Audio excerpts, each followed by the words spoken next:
Well, good morning, Facebook. I recently read an article about Hemingway. He's a Florida guy. I'm a Florida guy, so. But Hemingway, it's said, was at dinner with friends, and they made a bet. They made him a bet. And they said, "We bet you can't write a book and only use 6 words." So Hemingway paused and thought about it for a while. He brought some thinking into it, but he said, "Okay, I'll take that bet." So it said that he took a napkin, and on the napkin he wrote, "For sale, baby shoes, never use." So he told a story in 6 words. So much of our faith is tied up in the words that we use, or the words that we don't use. So much of our witnessing is tied up in our ability to remember scripture, our ability, to remember stories. But when you think about it, our story of when we came to Christ could probably be held up in a few words or a few sentiments. Once lost, but now found. If you think about it, that tells a story of who I was before Jesus and what I was looking for. I was just looking to plug in, to feel, good in my shoes, to feel a peace. But once I was lost, but now I'm found, tells a story of my relationship with the Lord, of my surrender to the Lord, of my giving the Lord all my hurts, habits, and hangups. I may not have said all those words, but we can fit that sentiment into those 6 words.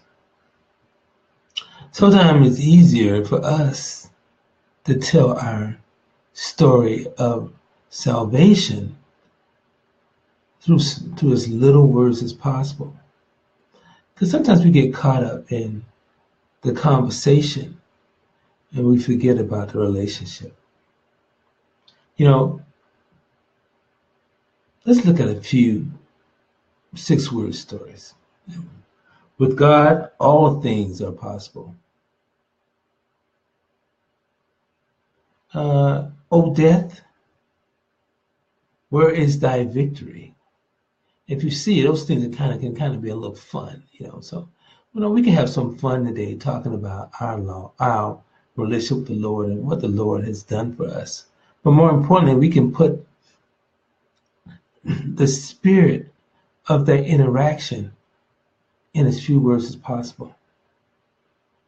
Not that it makes your story of redemption better or better than anyone else, but it takes us back to a time where we felt the emotion that was tied up in our coming to the Lord.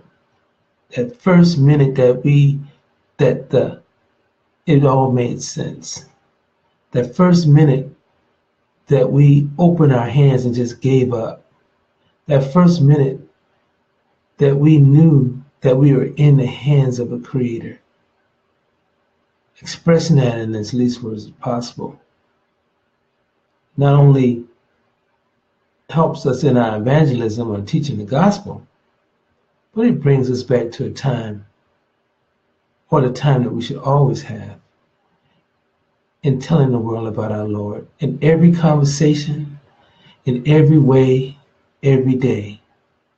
And we got to tell our 6-word story of evangelism or salvation. And it doesn't have to be 6 words. It could be 2, but God. Think about that. What but God? The strength that are in those 2 words. The gospel message can fit into a lot of small voids and creases in our life. We just need to let it permeate in all our relationships, in all our interactions, in all that we do, in all our areas of worship. Let's today make a commitment to tell our evangelism story in one word or 100 words. Let's just make the commitment. I think making a 6-word story of evangelism is kind of fun. And it also opens up more of the gospel to us.